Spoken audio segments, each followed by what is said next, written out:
तब चंद्रगुप्त ने अखंड किया। फिर अपनी कलम के दम पे उसे भीमराव ने बुलंद किया। जब भारत अपना बिखरा था तब चंद्रगुप्त ने अखंड किया। फिर अपनी कलम के दम पे उसे भीमराव ने बुलंद किया। उस देश के कुर्सी पे अब तो ऐसा ठग है बैठा। उस देश के कुर्सी पे अब तो ऐसा ठग है बैठा। जो देश को ऐसे बेच रहा कि नाम पड़ा विक्रेता। वो चाय बेचते बेचते अब बन गया देश विक्रेता।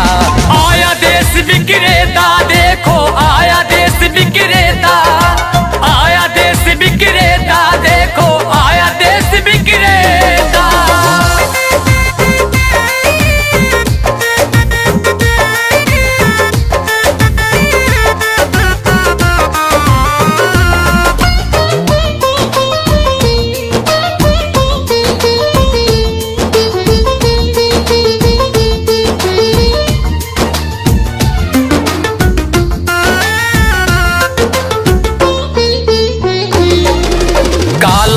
लाऊंगा कह के भारत का कोष भी साफ किया। श्रमिकों को भूखे मार रहा, धनिकों का कर्ज भी माफ किया। काला धन लाऊंगा कह के भारत का कोष भी साफ किया। श्रमिकों को भूखे मार रहा, धनिकों का कर्ज भी माफ किया। धनिकों का कर्ज भी माफ किया। धनिकों का कर्ज भी माफ किया। लाखों का सूट पहन के भी खुद को फकीर है कहता। जो देश को ऐसे बेच रहा कि नाम पड़ा विक्रेता।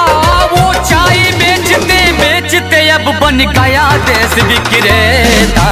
आया देश विक्रेता, देखो आया देश विक्रेता। आया देश विक्रेता, देखो आया देश विक्रेता।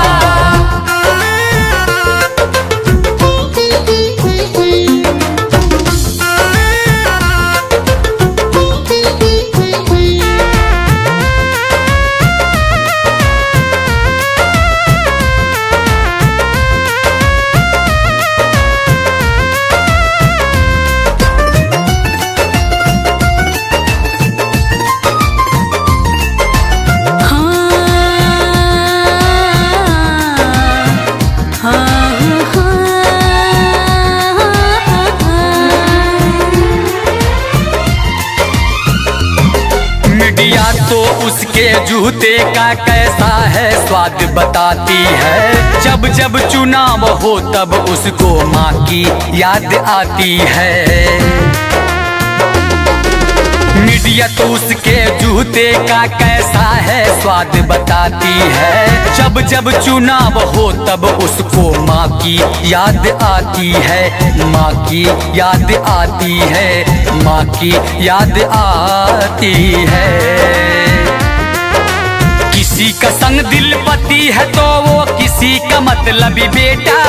जो देश को ऐसे बेच रहा कि नाम पड़ा विक्रेता।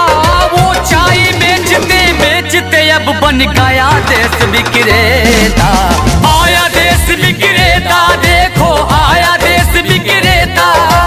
आया देश विक्रेता, देखो आया देश विक्रेता। जब भारत अपना बिखरा था तब चंद्रगुप्त ने अखंड किया। फिर अपनी कलम के दम पे उसे भीमराव ने बुलंद किया। उस देश के कुर्सी पे अब तो ऐसा ठग है बैठा।